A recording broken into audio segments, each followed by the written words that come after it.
भक्ति जे धर्म सो सब अधारिया योग दिखा। सुप्रभात मेरे प्यारे बच्चों। तो आज हम लोग फिर से पढ़ने जा रहे हैं छप्पा, जो कि नाभादास जी के द्वारा लिखा गया है। नाभादास जी ने इसमें दो पद लिखे हैं। प्रथम पद में आपको कबीर जी का हो गया और द्वितीय पद में आपको हो गया सूरदास जी का। इनका सूरदास जी का, ठीक है। और इस प्रकार से नाभादास जी ने 316 गेय पद छप्पे में लिखे हैं, ठीक है। कितना लिखे हैं? 316। क्या चीज? 316 छप्पे लिखे हैं, जो कि कैसा पद है? गेय पद है, यानी कि गाए जाने वाला क्या है? पद है। इसमें इन्होंने 200 भक्तों के बारे में, जैसे भगवान के भक्त कौन हुए? कबीरदास जी। भगवान के भक्त कौन हुए? सूरदास जी। तो इस दोनों के बारे में तो हालांकि आपको इस क्लास में पढ़ना है, लेकिन इसके अलावा इन्होंने 200 भक्तों के बारे में छप्पे में चर्चा किया है। छप्पे उस भक्तों के बारे में इन्होंने लिखने का काम किया है। ये जो छप्पे आज हम लोग पढ़ने जा रहे हैं, ये छप्पे आपको भक्तमाल से संकलित है। किससे संकलित है बच्चों? भक्तमाल से। और आज हम लोग इसका प्रथम पद पढ़ने जा रहे हैं। इसका प्रथम पद पढ़ने जा रहे हैं। छप्पे का जो है वह प्रथम पद आज हम लोग पढ़ने जा रहे हैं, जो कि कबीरदास जी के बारे में इन्होंने लिखा है। कि इन्होंने? नाभादास जी ने, ठीक है।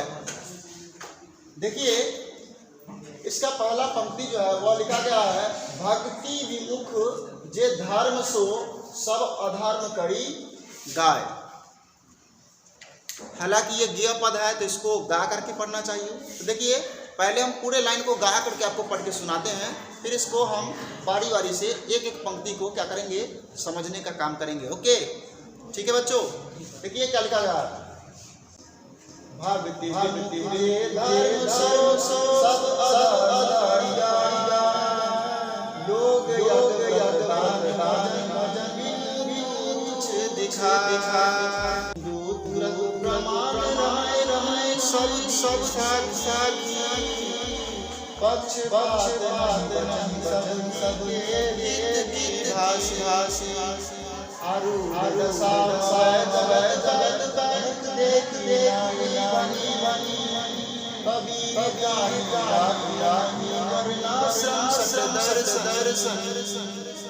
अब हम लोग लाइन बाय लाइन इसको पढ़ते हैं। बचता है, भक्ति विमुखी जे धर्म सो सब अधर्म करी गाय। यानी कि जो भी धर्म भक्ति से क्या है? विमुख है। जो भी धर्म भक्ति से विमुख है, वो सभी के सभी अधर्म कहलाती है। वो सभी के सभी अधर्म कहलाएगी, ठीक है। जो भी धर्म भक्ति से विमुख है, अतः भक्ति विमुख जे धर्म सो, जो भी धर्म भक्ति से विमुख है, सो सब अधर्म करी गाय, वे सभी के सभी अधर्म कहलाएगी। फिर लिखा गया आपको, योग यज्ञ व्रत दान भजन बिनु तुच्छ दिखाए। और कहता है, उस भक्ति के बिना योग हो, यज्ञ हो, दान हो या व्रत हो, ये सभी के सभी तुच्छ है, ये सभी के सभी छोटा है।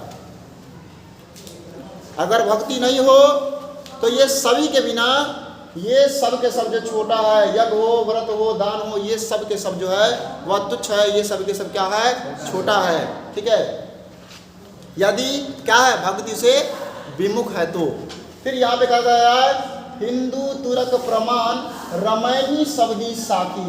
यहाँ पे देखिए, रमैनी का मतलब क्या होता है? रमैनी का मतलब होता है काव्य। क्या होता है? काव्य, ठीक है। फिर कहता है, शब्दी का मतलब हो गया शब्द, और साकी का मतलब हो गया साक्ष्य। कहता है, पक्षपात नहीं वचन सब ही के हित की भाषी। यानी कि सबके हित की भाषा को बोलने का ये क्या करते थे? काम करते थे। इनके वचन में कोई पक्षपात नहीं होता। ये सबकी हित की भाषा बोलते थे, ये सबकी हित की बात बोलते थे। इनके वचन में कोई पक्षपात नहीं होता था। कहता है, रमैनी शब्दी साकी, यानी कि इनके काव्यों में, इनके शब्दों में ऐसा कोई साक्ष्य नहीं मिला, प्रमाणित नहीं हुआ, जिसमें इन्होंने हिंदू के बारे में या मुसलमान के बारे में कोई शब्द को लिखने का काम किए हो। ऐसा कोई साक्ष्य नहीं मिला। पता है, ऐसा कोई साक्ष्य नहीं मिला जिसमें इन्होंने हिंदू के बारे में या तुरक मतलब होता है मुसलमान के बारे में, ठीक है, कोई शब्द काव्य में या कहीं कोई शब्द इन्होंने लिखने का काम किया हो, ये प्रमाणित नहीं होता है। पक्षपात नहीं वचन सभी के, कहता है इनके वचन में कभी पक्षपात नहीं रहा, ये सबकी हित की भाषा बोले, ये सबकी हित के बारे में क्या करे, सोचने का ये काम किए। फिर आगे लिखा गया है मेरे बच्चों, लिखा है आरूढ़ दशा हवै जगत पे। आरूढ़ का मतलब होता है सवार, आरूढ़ का मतलब क्या होता है, सवार। कहता है दशा हवै जगत पे, यानी कि इस संसार पे जो है वह आरूढ़ दशा है। कैसी दशा है, आरूढ़ दशा है।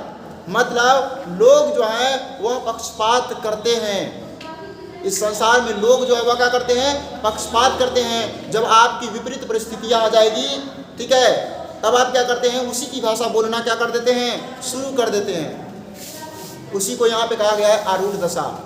कहता है आरूढ़ दशा हवे जगत पे, इस संसार पे जो है वह आरूढ़ दशा हो चुकी है। यानी कि अगर आपको 1000 रुपया का जरूरी है तो आप मेरे बारे में बड़ाई करना क्या कर देंगे, शुरू कर देंगे, ठीक है, क्योंकि आपको जरूरी है। लेकिन ऐसा कबीरदास जी ने नहीं किया, ठीक है। फिर कहता है मुख देखी नाही भनी, यानी कि इन्होंने मुख देखकर कोई बात बोलने का काम नहीं किया। अब किसी का मुख देख लिए तो उसके बारे में हम अच्छा बोलना शुरू किए, किसी का मुख नहीं देखे तो उसके बारे में बुरा बोलना शुरू कर दिए। ऐसा काम इन्होंने कभी नहीं किया। इन्होंने, कबीर जी ने कभी भी इन्होंने मुख देखकर बोलने का काम नहीं किया। जो जेन्युइनली इनको लगा, जो सच्ची बातें इनको लगी, उन्हीं बातों को इन्होंने बोलने का काम किया, या उन्हीं बातों को इन्होंने लिखने का काम किया कबीरदास ने। फिर कहता है कबीर कहानी राखी नहीं, इन्होंने कभी किसी बात की आनी कहानी नहीं रखी किसी से भी। फिर कहता है वर्ण आश्रम सदर्शनी, चाहे वह वर्ण हो, चाहे वह आश्रम हो, चाहे दर्शन हो, इन्होंने किसी बात की आनी कहानी नहीं रखी। इसमें वर्णाश्रम, वर्ण के बारे में, आश्रम के बारे में और दर्शनी के बारे में, यानी कि दर्शन के बारे में चर्चा किया गया। तो मैं बता दूं वर्ण कितने होते हैं बच्चों, 4 होते हैं, ठीक है, जिसमें आपको आता है ब्राह्मण, क्षत्रिय, वैश्य और शूद्र। ये आपको क्या हो गए, वर्ण हो गए, ब्राह्मण, क्षत्रिय, वैश्य और शूद्र हो गए। फिर आपको हो जाते हैं आश्रम। तो आश्रम भी 4 टाइप का होता है, जैसा मैंने यहाँ पर लिखा भी है, ब्रह्मचर्य आश्रम, वानप्रस्थ आश्रम, संन्यास आश्रम और गृहस्थ आश्रम। तो आश्रम भी 4 प्रकार के होते हैं, और दर्शन जो होते हैं वो 6 प्रकार के होते हैं, शिक्षा, कल्पनिक, छंद, व्याकरण, ज्योतिष, जिसमें अलग अलग, किसी के पाणिनि है तो किसी के योग के अलग हैं, सांख्य के अलग हैं, ठीक है। तो इस प्रकार से जो है इन्होंने कभी उसी का भी क्या रखा, आनी कानी इन्होंने रखने का काम नहीं किया। किन्होंने, कबीरदास ने, ठीक है। यानी कि इन्होंने वर्ण का, आश्रम का, 6 दर्शनों का या किसी भी चीज़ का इन्होंने कोई आनी कानी नहीं रखा। इस संसार में, इस जगत में जब आरूढ़ दशा पूरा सवार हो चुका था, फिर भी इनके ऊपर ये आरूढ़ दशा जो है वह सवार नहीं हुआ। मुख देखी नाही बनी, और इन्होंने कभी किसी के मुख देखकर बात करने का काम नहीं किया। इन्होंने, कबीरदास ने। तो जी हाँ मेरे प्यारे बच्चों, आज के लिए इतना ही, मिलते हैं अगले क्लास में। तो बोलिए जय हिंद।